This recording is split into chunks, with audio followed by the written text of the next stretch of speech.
আমার প্রিয় ছোট্ট বন্ধুরা, আজ আমি তোমাদের একটা সুন্দর গল্প শোনাবো। কেন যিশু লাসারকে মৃত্যুমুখে পতিত হতে দিলেন? তিনজন সহোদর ছিল অবিচ্ছেদ্য। তুমি কি তাদের চেনো? মার্থা ছিলেন কল্পনাবিদ আর সদা সঞ্চালিত। মরিয়ম ছিলেন শান্ত লাজুক প্রকৃতির। লাসার ছিলেন তাদের ভাই, যার উপর তারা নির্ভর করতেন। তারা তিনজনই যিশুকে প্রেম করতেন। শিষ্যদের নিয়ে যিশু যখন বৈথনিয়ায় আসতেন, তখন তিনি তাদের বাড়িতেই যেতেন। সাধারণত সেই গৃহে সর্বদা আনন্দঘন পরিবেশ বিরাজ করত। কিন্তু সহসা লাসার অসুস্থ হয়ে পড়ল, আর অসুস্থতা বেড়ে গিয়ে সে মৃত্যু মুখে পতিত হল। মরিয়ম তার পাশে বসে আছে, বড়ই উদ্বিগ্ন। রুগ্ন ভাইটি কথা বলাই বন্ধ করে দিয়েছে। সে তার চোখ বন্ধ করে ফেলল। মার্থা দরজার কাছে ছুটে গেল।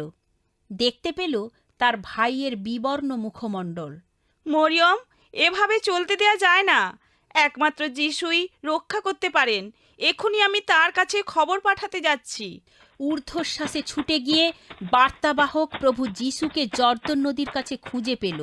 প্রভু যিশু, দ্রুত চলে আসুন। মরিয়ম ও মার্থা আমাকে প্রেরণ করেছেন। লাসার মারাত্মকভাবে অসুস্থ। দ্রুত চলে আসুন, অন্যথায় সে মারা যাবে। তিন সহোদরকে যিশু প্রেম করতেন, কিন্তু তিনি সাথে সাথে সেখানে গেলেন না।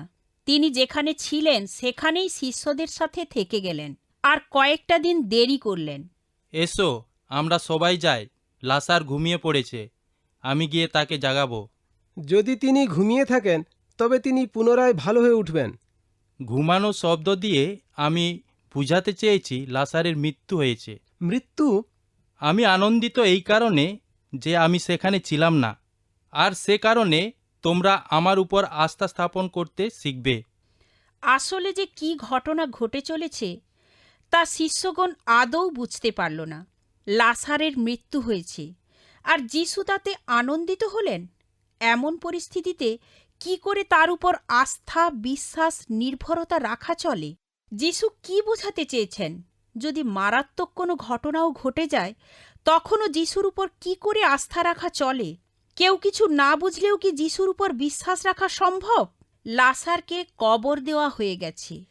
মার্থা ও মরিয়ম ভীষণভাবে রোদন বিলাপ করছেন। অনেকে এসে তাদের সাথে শোক প্রকাশ করছে।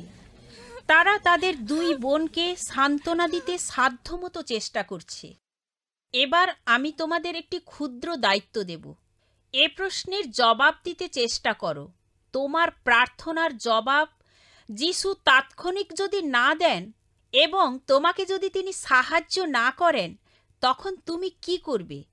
সকলের খারাপ বিষয় যদি তোমার উপর তিনি ঘটতে দেন, তখন তুমি কি করবে? এ সমস্ত অঘটন তোমার উপর ঘটতে থাকলেও কি তুমি তার উপর বিশ্বাস করবে? অনুগ্রহপূর্বক এ প্রশ্ন নিয়ে ভাবতে থাকো।